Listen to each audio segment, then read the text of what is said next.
to awake, to awaken. To awaken from the illusion is then to undergo a radical change of consciousness with regard to one's own existence. It is to cease being under the impression that you are just poor little me, to find out who you really are, or what you really are, behind the mask. When I was a small boy, I used to haunt that section of London around the British Museum. And one day I came across a shop which had a notice over the window which said philosophical instruments. Even as a boy, I knew something about philosophy, but I couldn't imagine what philosophical instruments could be. So I went up to the window, and there displayed were chronometers, slide rules, scales, and all kinds of what we would now call scientific instruments, because science used to be called natural philosophy. Because, as Aristotle says, the beginning of philosophy is wonder. Philosophy is man's expression of curiosity about everything, his attempt to make sense of the world primarily through his intellect. Now, I'm particularly interested in the attitude of the family to children,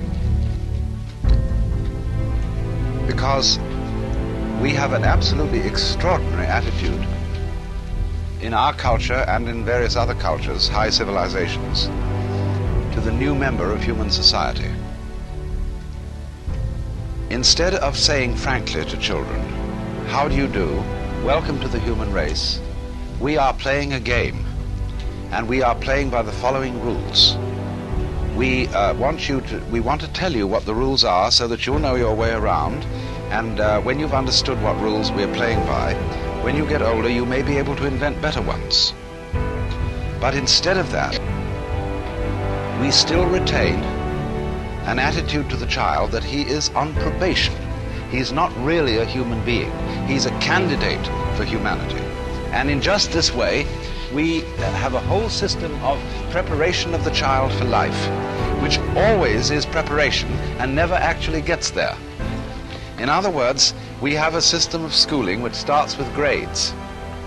And we get this little creature into the thing with a kind of, "Come on, kitty, kitty, kitty," and we get it always preparing for something that's going to happen. So you go into nursery school as preparation for kindergarten. You go into kindergarten as preparation for first grade. And then you go up the grades till you get to high school.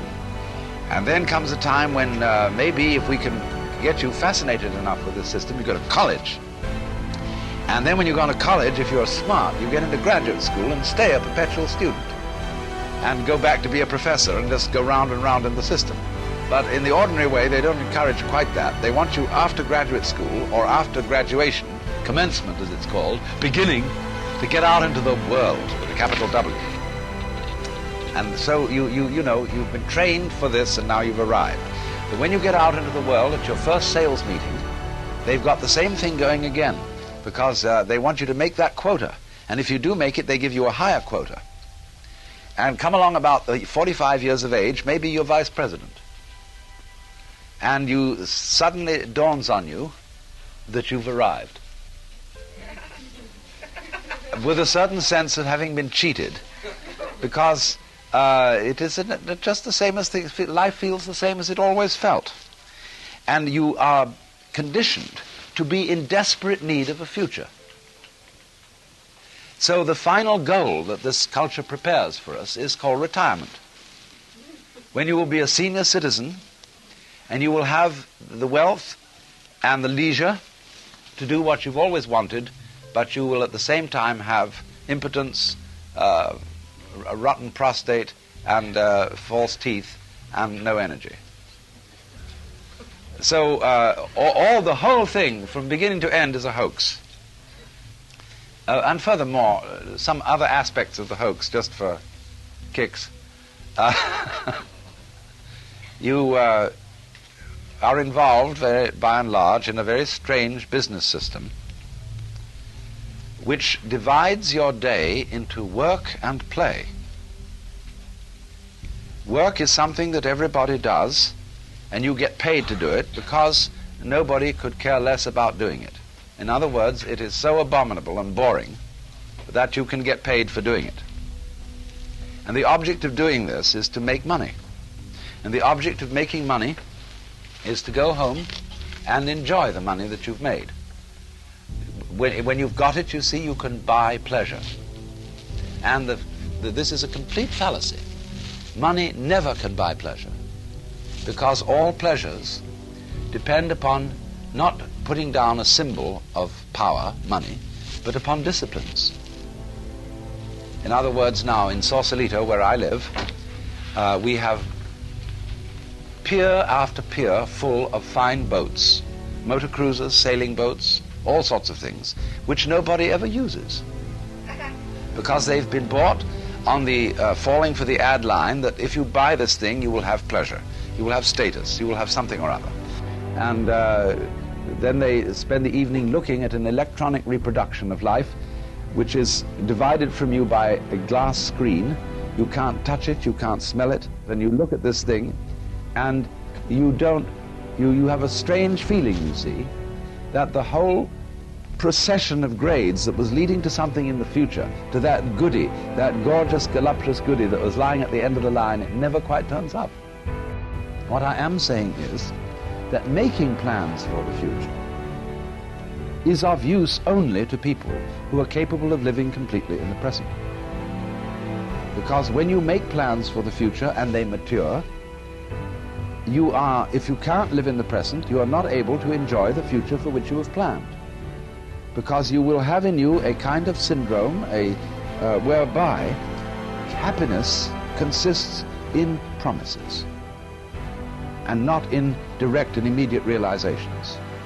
We condition the child in a way that sets the child a life problem which is insoluble and therefore attended by constant frustration.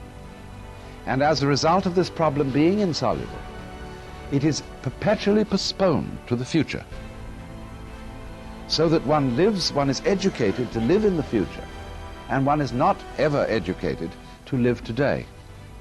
And that you are not something that comes into this world on probation and doesn't really belong. This is, you see, the attitude that we foster in the child. But that you are something not that comes into the world, but comes out of it. In the same way as a flower comes out of a plant or a fruit comes out of a tree. That you are an expression, you as a human being are a symptom of nature.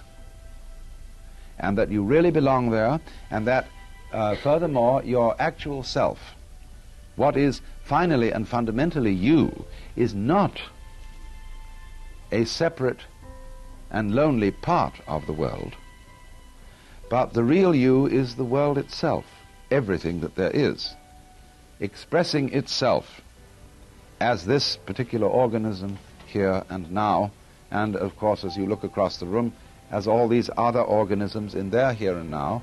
We are all raised from the same sun.